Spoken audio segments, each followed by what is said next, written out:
to LinkedIn too? Did you figure that one out? Oh, that's awesome. I love it. Well, at least we'll go into the Facebook group, right? And oh, dude, do me a favor. Once we're done here, just message me and actually just call me and we'll do it together. We'll go into the restream section. Welcome, everyone. Hope you're having an awesome day wherever you are. I know we have people in Europe. We've got people in Africa. We've got people in South America and obviously North America as well.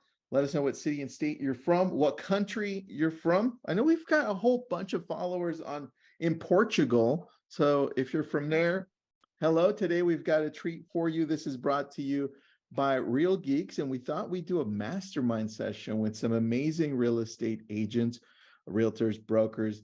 Here we've got, I'm gonna do it on what I've got on my list. So Theresa Bastian, Let's Move Austin. How are you? Hello. Lisa Chinatti, Chinatti Realty. How are you? Hey there. And Greg Harrelson, C21 Harrelson Group. How's it going? Doing great. Glad to be here. Excellent. Well, let's get into this because I've been with Real Geeks on and off for probably the last, I don't know, 12 years or so. I started when, was it Jeff? Was it Manson? Yeah, Jeff. Yeah. Back in the day. And then we just recently jumped in again where we just got our website up. It's all nice and going. I want to start off with the easy question, then get into a little bit more tricky. Easy one is, why are you guys using Real Geeks? Because there's a lot out there. So Theresa, I'm going to go to you first. Well, thanks. I also am a longtime Real Geeks user. I think I'm up to 13 years, but several years ago, about 7-8 years ago, I went through a divorce, and as part of that, I had to, or chose to, give my company to my ex and start over. So I did have the opportunity. I know, not ideal. Don't recommend that part. But I had the opportunity to shop the competition because I was new brand, new website. And I did actually spend 1 month with another company that I had researched and thought it would be better than Real Geeks. And I came running back to Real Geeks. So I'm, I guess, a lifer. And the reason is I find that the display of listings is so attractive to consumers, and study after study shows that's really all they want on a site. Beyond that, the editability, I can edit a lot of custom content if I want without too much training. So that's why I'm here. I like it. How about you, Lisa? Well, so I've been with Real Geeks since go back to 2015 when I was a solo agent selling just a handful of houses a year, so single-digit homes. And it was a really great product for the price with the functionality. And as my business has grown over the years, we are running at 120 agents with over 100,000 leads in there, running with the agents and the ISAs. And it's been a really great platform that has allowed us the flexibility to customize it and have the product grow at the same pace that my business has grown. I like that. Good answer. And the cool thing is you've been able to grow with it. So that's cool, showing the scalability. I like that. Greg, how about you, man? You've been with them for what? I think we're coming on 98 years. We're gonna hit yeah, I'm definitely a dinosaur within the group for sure. Yeah, I was probably one of the first maybe 25 websites that existed when Jeff was in the early stages of building it out. And one of the things, I have had other sites throughout my many years. I've never left Real Geeks, but have for some reason found myself with another site. Maybe I acquired a company and it already had a different site. And one of the things that I noticed is that the Real Geeks, for me, it was the only website that I ever had a consumer unsolicited tell me how friendly and how easy it was to search my website. And so literally, I never asked them that. It just, I don't even know why they said it, but they said it. So that's a significant reason. The other reason is I'm a big believer of, search engine optimization, and it was really built SEO friendly. And I was able to kind of take my time and build out some really organic, good ranking. And therefore, I generate quite a bit of leads organically without having to pay for them. So all right, let's dig in with you and we'll go reverse. So, okay. Greg, when it comes to the website, you've had it for such a long time. I'm looking at it right now, and I'll showcase it to everybody. Jake, can you turn on my sharing capabilities? Greg, when it comes to the site on the back end, I think we have a big opportunity right now with what ChatGPT, Google Bard, and some other AI tools are helping us with, and that's creating more content, written content specifically. Mhm.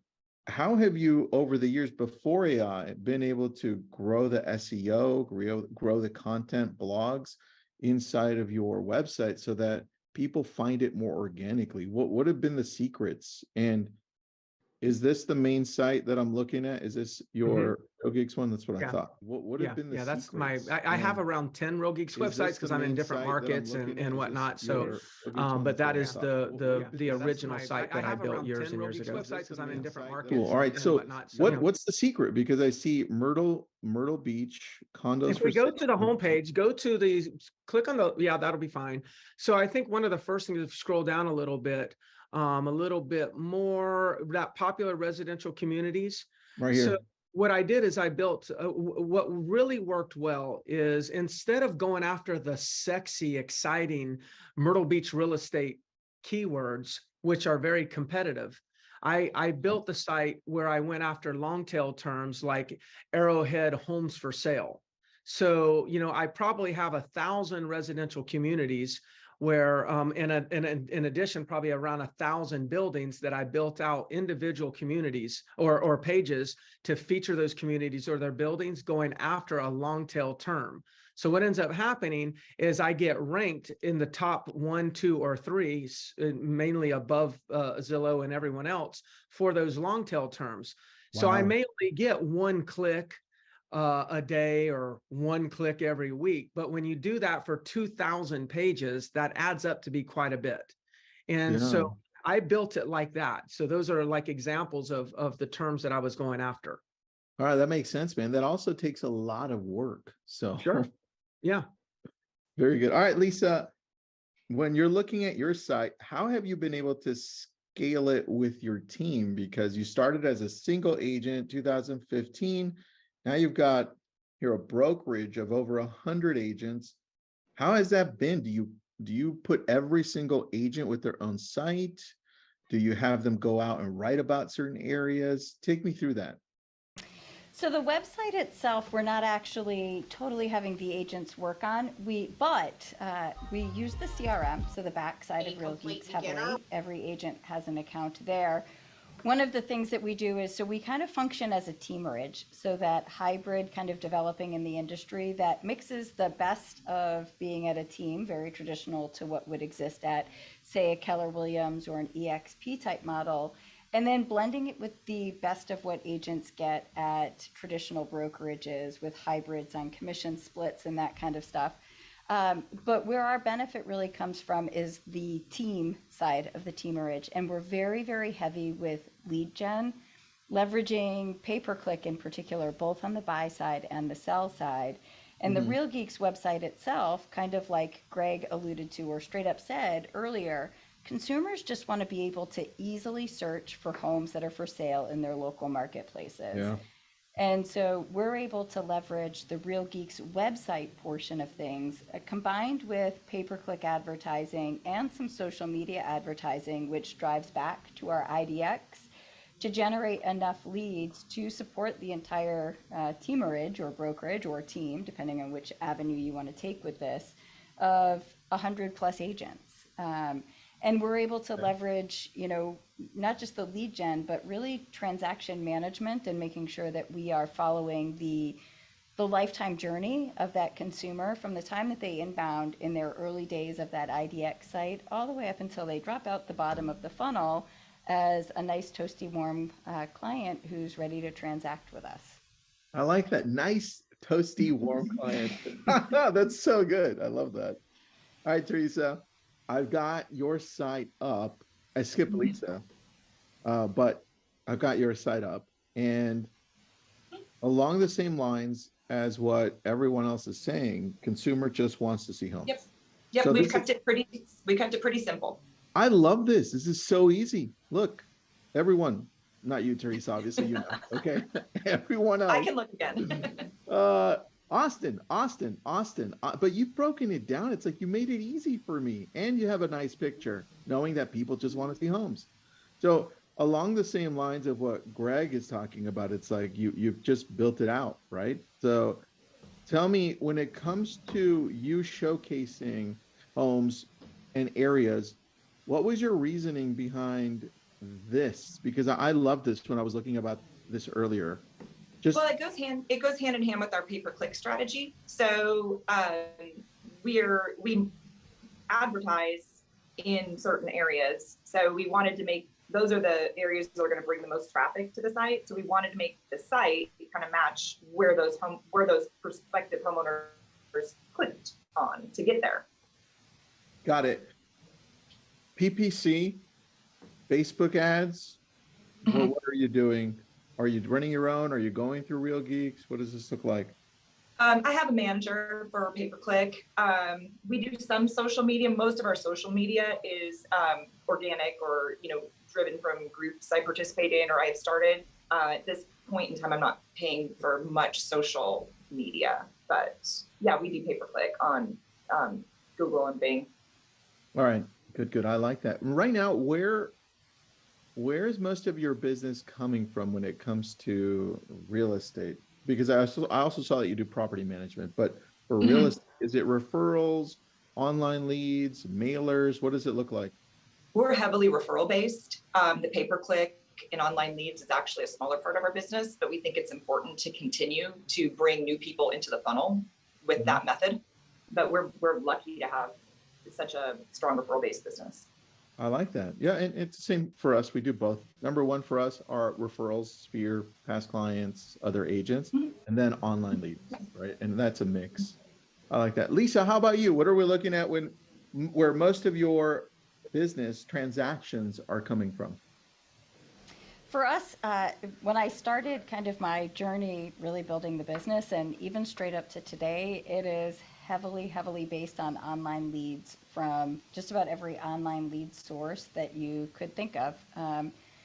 It's approximately 75% of the business that we close every single year originates online, both on the buy side and the sell side. I like that. And right now, what does online look like for you? Is it Google, PPC, IG lead ads, Facebook lead ads, something, Bing? What does this look like? So Google and Bing definitely play a part on both the buy side and the sell side. Social media definitely also, both Facebook and Instagram play a part. We've been doing a good chunk of stuff with some YouTube pre-roll advertising, and really starting to leverage video a bit heavier with generating both paid advertising and organic stuff that comes from creating, really good local content.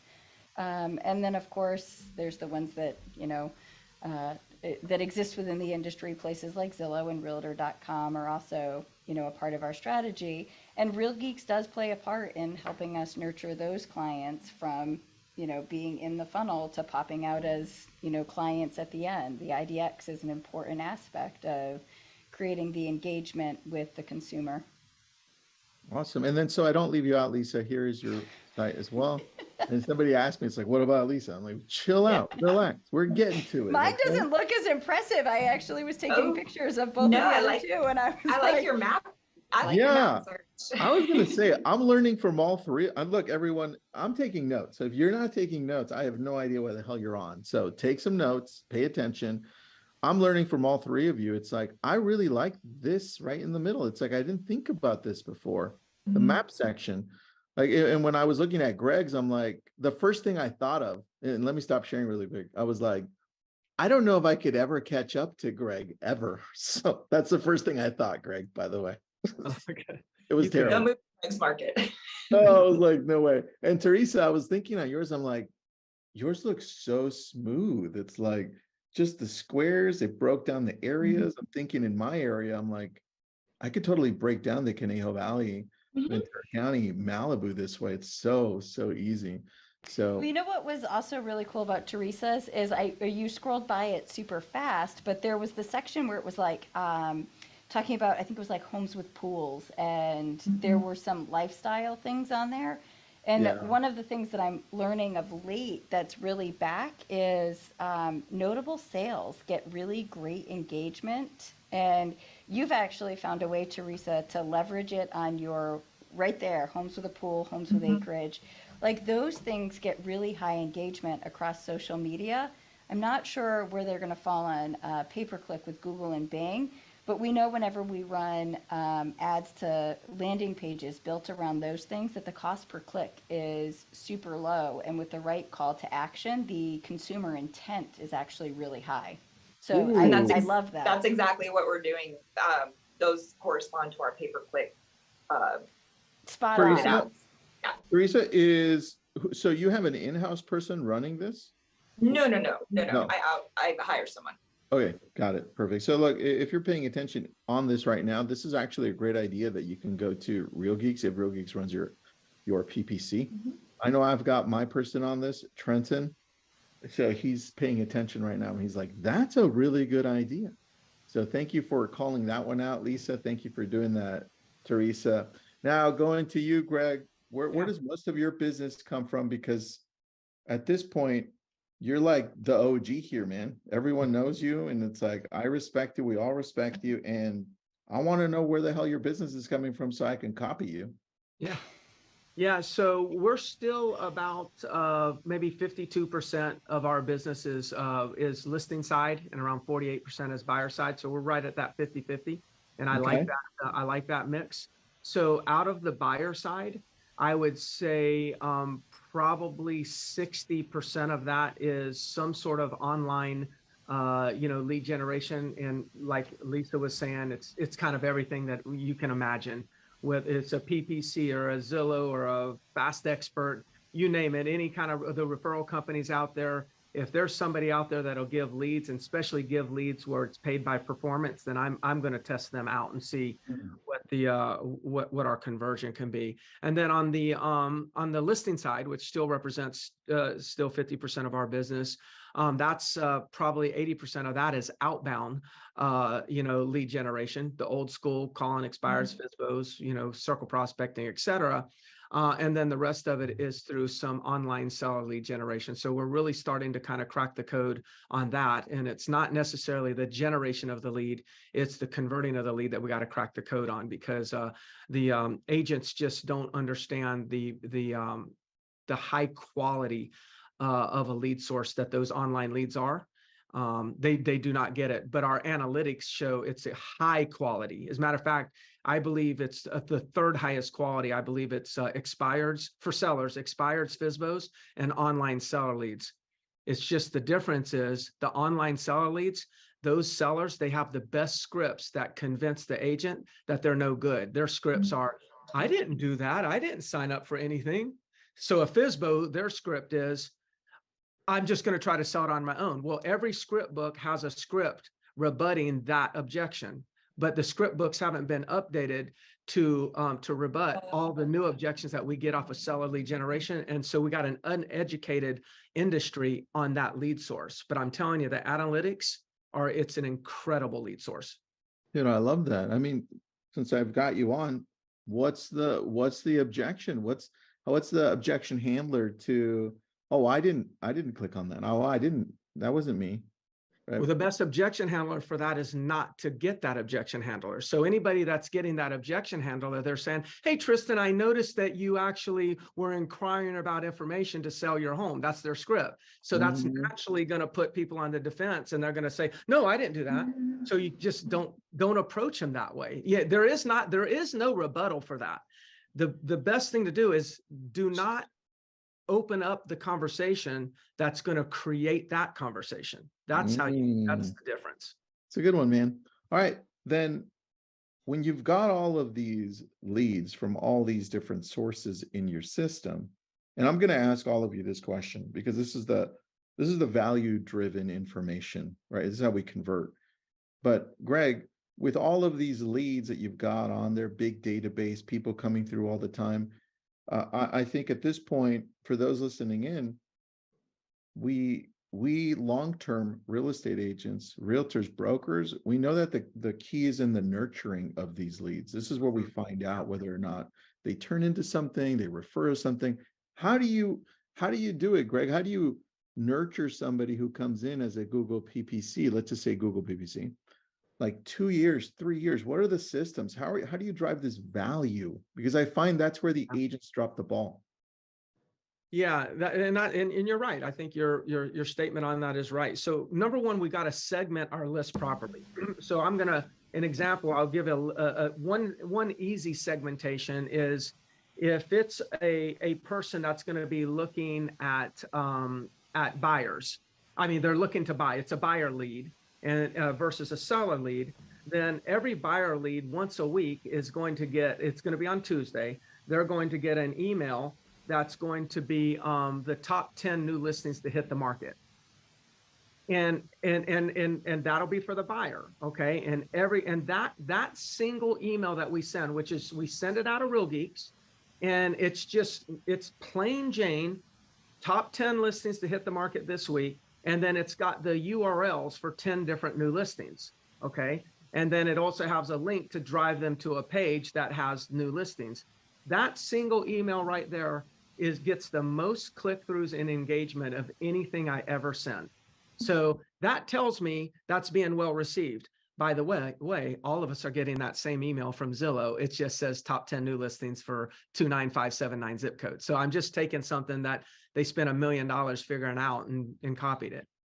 On the seller segmentation, people that are segmented as a potential seller, then they're going to get information like in the form of a video twice a month through the website. And the last video that I did that got huge response was this would be seller and it'd be a condo owner. So I got 2 tags there, seller and condo owner, sent a video to that database on how are increased insurance premiums affecting the condo market in Myrtle Beach. Next thing you know, I get a call, I get a listing, and somebody says, I don't know if you know why I called you. No, I don't know why you called me. Yeah, somebody posted a video in our private Facebook page for all owners in that condo building about increased insurance premiums. I really appreciate the video and I called you. So that valuable content, somebody in my database posted it on a private Facebook page, and somebody from that page called me. So we got to figure out how to put ourselves in those positions. Okay, I'm going to come back to you on content, video content. I'm going to go to Lisa. Lisa, when it comes to long-term nurturing with value, what does that mean to you? What type of value are you driving your clients back with?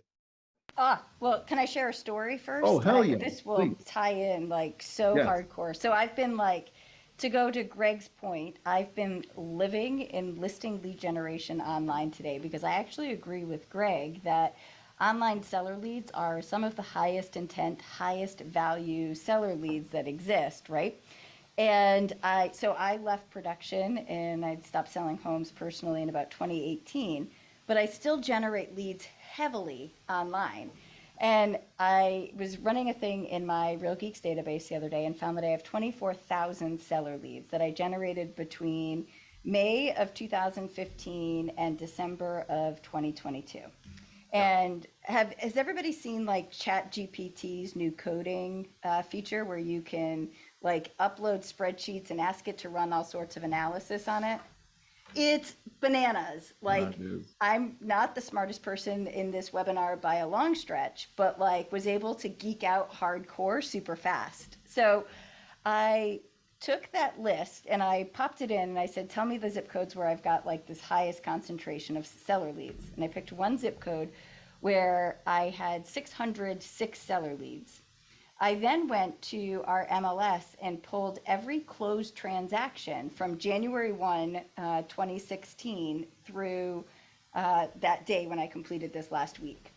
And there's some limiting features. So ChatGPT could only search by exact spelling and capitalization. So Main Street, capital M, lowercase AIN, capital S, lowercase t. So it had to be an exact match with spacing and capitalization.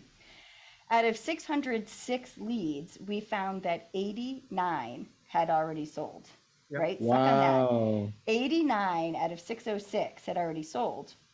We took it one step further and looked at public records and found 40 of those 89 bought a new home within a 30-mile radius. So we would have had not just the sell side, but we would have had the buy side as well, right? And we can probably assume that maybe 10 of those moved out of state and we could have collected a referral fee, right? So when we looked at it from that perspective and said, hey, if we don't even win every single one of these, what does long-term nurture look like? And this is what I said to my office. Mhm. So 600 leads, put on the right drip campaigns, but not relying on those. One call every single month, or to each lead every single month, right? So 20 calls a day. Assume 90 listings with an average price over that period of around $550,000. Okay. We're not going to win all 90, right? So assume we win 75%. We sign them at an average commission of 2.75%. On some we'll keep 4%, on some we'll have to discount to 2, right? That worked out to $1.02 million of revenue. $1.02 revenue. million before we take into account the buy side commissions on that. So I said to every single person in my company, if I could have told you that by making 20 outbound calls a day to people who had raised their hands, people who said, I am interested in selling my home, you could have made $1.5 million since January 1, 2016 to today, would you pick up the phone and make 20 phone calls a day? And that's it. I think that at the heart of it, that's what long-term nurture is. It's making the calls, having the conversations, and doing the stuff that other people don't want to do. Isn't that interesting? Because Greg said, oh yeah, I find that outbound calls still work. By the way. Yeah, by the way. By the That's way. so fast. That's so good. Theresa, value. When it comes to your database, what does value look like to them that you're sending? Well, the first thing I want to say is, we titled this segment Delivering Massive Value to Leads. And my first response or comment is, don't think of them as leads. They are people. They want to buy or sell a home. They have a goal. They have a dream. And it's our job to uncover that. So if we're always treating them like leads, like numbers, it's natural that that value piece is going to be amiss, because you're just cranking out your phone calls, you're leaving your voicemails, you're sending your video messages. If you don't remember there is an actual person that's receiving your message, you're going to miss the conversation. So that's my first comment. Second, listen to them. It is a conversation, and tell the truth. So don't shy away from hard conversations.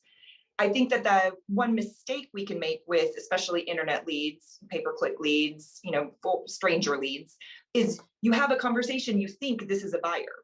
And sometimes it's not a buyer, someone who's on the path to being a buyer, someone who doesn't have their down payment yet. So then, as Greg said, segmenting your database and scheduling follow-ups is so important, and keeping good notes so that when you do call, as Lisa said, once a month, you're not calling aimlessly, you're looking at those notes, you're making a connection. Every month you're furthering the conversation. I think those are the things that I would like to point out work well first and foremost. If you can't connect with people, it doesn't matter if it takes a year, you're going to be seen as like a robocaller.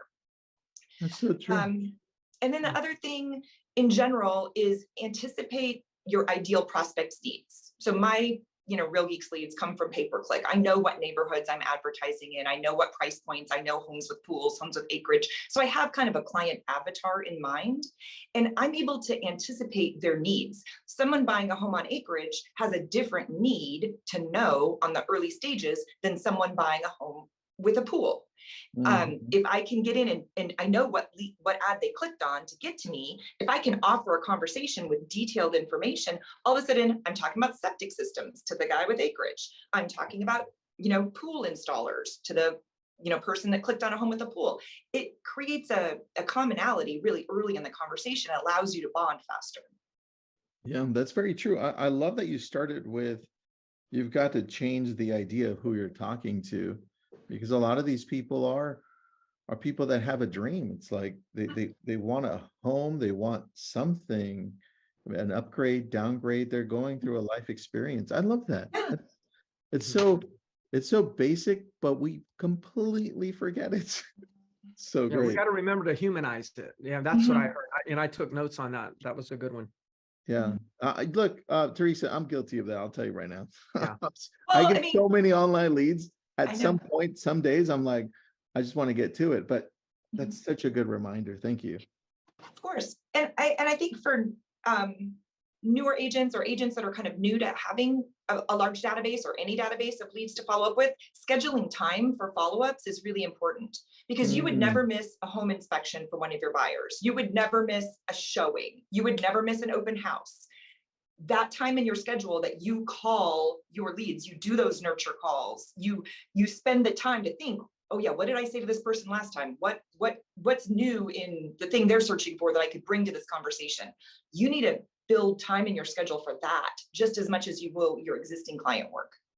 Great example. Yeah, you're not going to miss the home inspection, so Yes. we're not going to miss the follow-up. Good Mhm. one. All right, Greg, going to you on content. We're going to go in circle like this. Content, what does content creation look like for you right now? Is it social media, video related, text related, blogs? What does content look like for you? Content looks like for me, so would be social media, but I'm still a kind of a Facebook guy. I never really got too far into the Instagram, which is probably an old person's thing now too. But then all the young people stuff, I've never really done it. So I'm into the grandpa stuff, which is like, Facebook. But it's Facebook, it's email, it's it's texting to the opted in people. It's then retargeting my database and then building custom audiences on social media, and then kind of like taking a multi-channel approach where I might have an email drip going out with a video embedded in it, but then 3 days later that same email is going to show up and it's going to be retargeting that same list that I hit the email. So it's kind of using all of those channels, but using them together. It's not just one channel, and understanding that there's going to be attribution from multiple channels that's going to really influence my conversion. I think the days of just choosing one channel and communicating, if we're only choosing one channel and communicating the list, there is still conversion, but it's nothing like when you're hitting them from totally different channels. So it's going to be YouTube, it's going to be email, it's going to be text, it's going to be social media, but it's going to be orchestrated and coordinated to kind of hit the same list at the same time. I like that. So multiple avenues with the same message. Yes. All right, perfect. Lisa, how about you? What does creating content and delivering it look like for you? I again think Greg kind of hit the nail on the head. I'm leaning into video a little bit more these Okay. days than I would care to be leaning into video.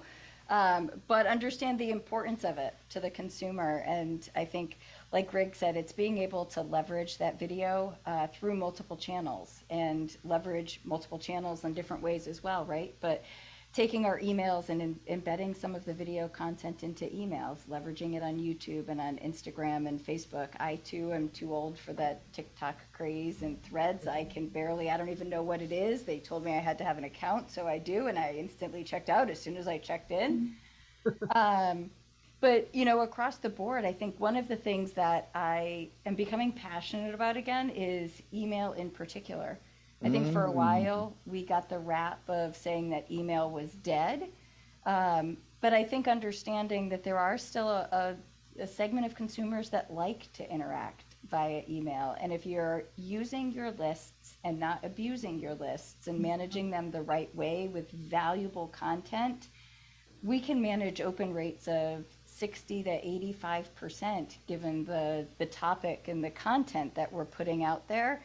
I can't guarantee that 60 to 85% of my phone calls get answered. So when I look at it from that perspective, there's some super powerful stuff that can be done with email. But like I said, it has to be leveraged in the right way so you don't burn your list. What does valuable content on email look like for you?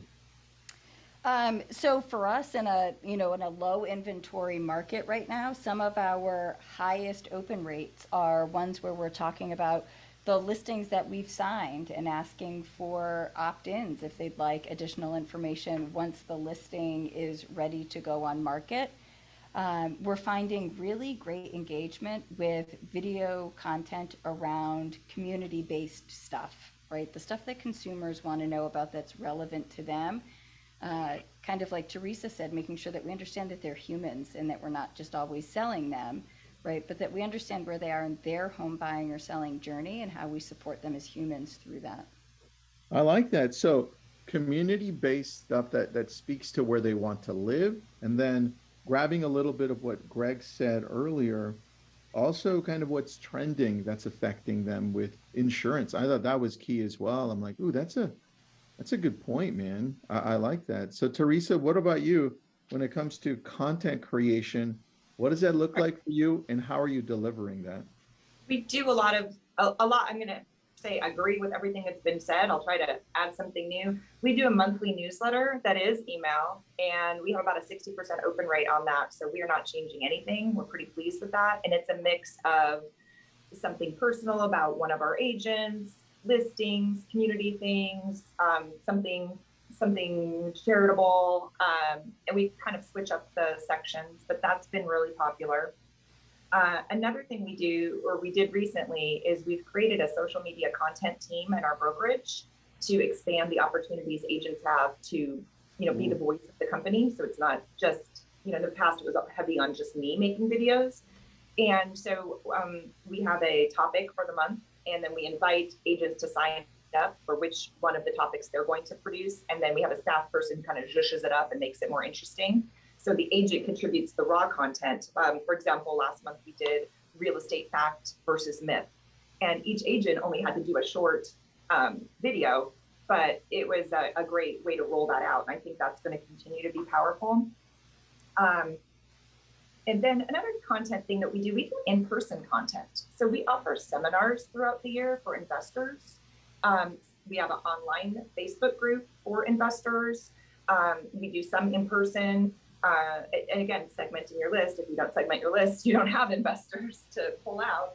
But we have found, we started out in the last year, so it doesn't have a long track record, but I think that's something really special. And investors like to know that there's someone at the company who really has that kind of mindset. And so that's proving to be a positive. And we also do a seminar series, things like, preparing, should you remodel your home? What are the home remodeling trends?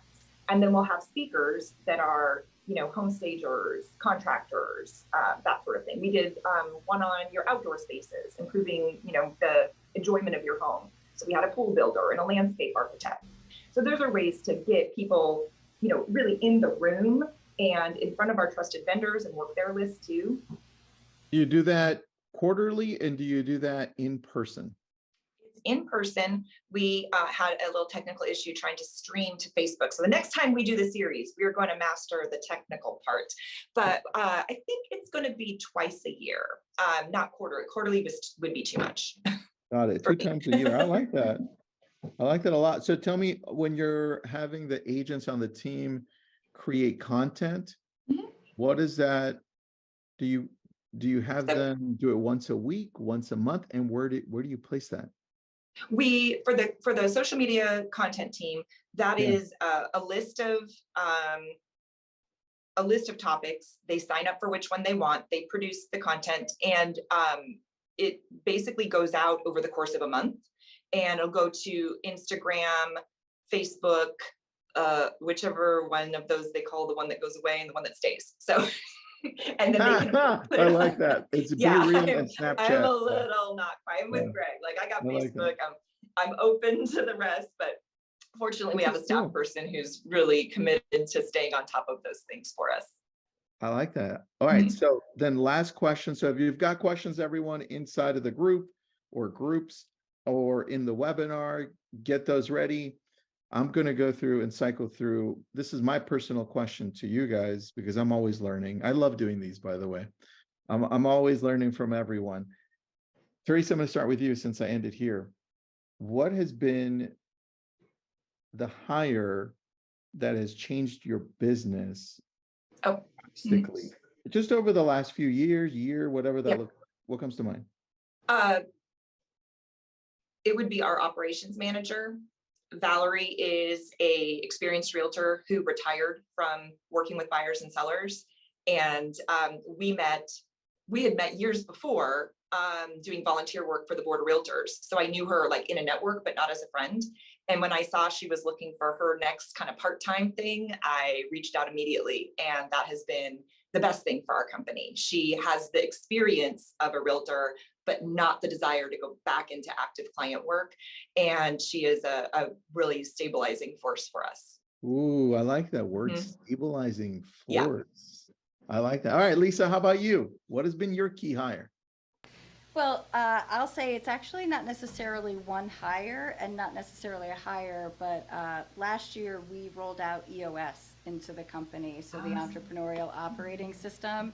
Yeah. And it is life changing, game changing, whatever words you want to be able to say. I think it has brought uh, a stability, again, is the word that I go to the business that I, as a crazy driver visionary, would never be able to bring to the company on my own.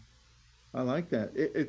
Because it creates clarity as to what everyone should be doing. And I think that's lost when we're creating businesses. So that's a really good point. I love the word stabilizing, right? This is cool. All right, Greg, you better use the damn word too, okay? But Well, what about you? I'm I'm joking. going to use an old word. I'm joking. Go ahead. Everyone was talking about hiring a CEO. I hired my major hire was a CFO. So one of my early hires was a CFO, and because then, the CFO can analyze and sees my decisions in a totally different light than I see my decisions. I see my decisions as, this is a great idea. And then he sees my decisions as, that is a great idea. That's going to make you broke. And I'm like, all right, well, maybe I should change this idea. So I just thought that that a CFO was probably the most important hire. Now, if there's smaller teams and solo agents, I understand that might not be an appropriate hire, but that's the answer to my question. Look, that's a great. I can see how it brought stability to your finances. This is really good. Yeah, I like this. Here's a I can sleep question, better at night. dude. Of course, this is amazing. Yeah. All right, where will we be able to rewatch this? It'll go on our YouTube channel on Lab Code Agents. Jump on there. Marcia, what's up, Marcia? What are your bestseller lead companies? Can I answer that, Tristan? Can I Yeah. answer that? Okay, because further up this thread, there's somebody named, I think it's Gramey, and I'm so sorry if I mispronounced that name. The last name is McInnes, and that person was saying, bold leads was a poor performer, and then we got Marcia saying, hey, which one's the best? Yeah. I can promise you this is the truth. I know what bold leads is going to convert. It's going to convert between 10 and 12%. I know that all of them are going to convert between 10 and 12%. It doesn't matter which lead source that you're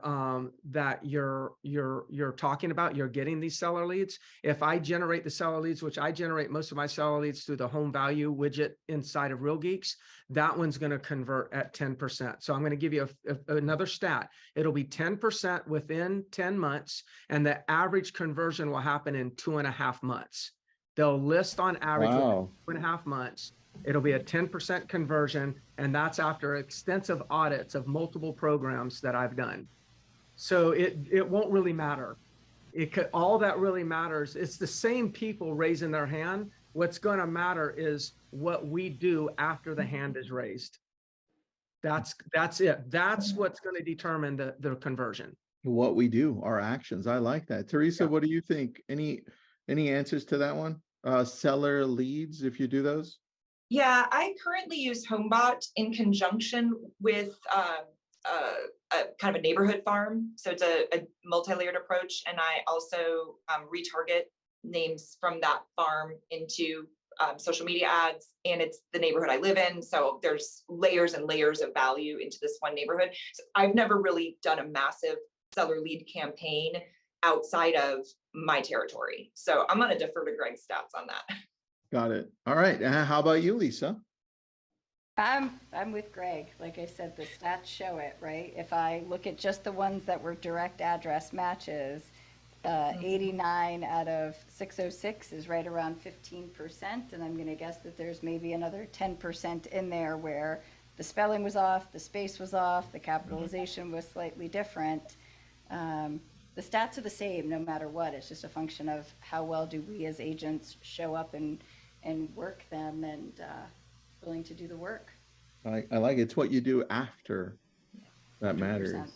Yep. I like this. All right. What areas do you guys cover? And then we'll end this, or we have a whole bunch of other questions on Facebook, but want to end it. Lisa, what areas do you cover? We are Greater Boston and Southern New Hampshire. So all the way from downtown Boston up to about the Lakes region of New Hampshire. Oh, nice. I love Boston. I was there for the first time 2 years during COVID. And Okay. it was great going through all the historical areas. The history is amazing. It was nuts. It was nuts. So really good area. Greg, how about you, man? My home market is Myrtle Beach, and then I've in all the major markets throughout South Carolina. So Columbia, Charleston, Greenville, Spartanburg. I'm pretty much all over the Carolinas. Perfect. So just Google Greg, and if you need him, I got it. Sure. Sounds good. How about you, Theresa? How about what areas? Yeah, we're in Austin, and we cover as far north as Georgetown, Round Rock, as far south as Kyle, San Marcos, and yeah, basically every county that touches Travis County. I like that. All right. I took a lot of notes on this one. Thank you for being on. I learned a few things that I'm probably going to put into play. It's just going to take some time, but thank you for being on. I appreciate it. This is great. Thank you for the knowledge.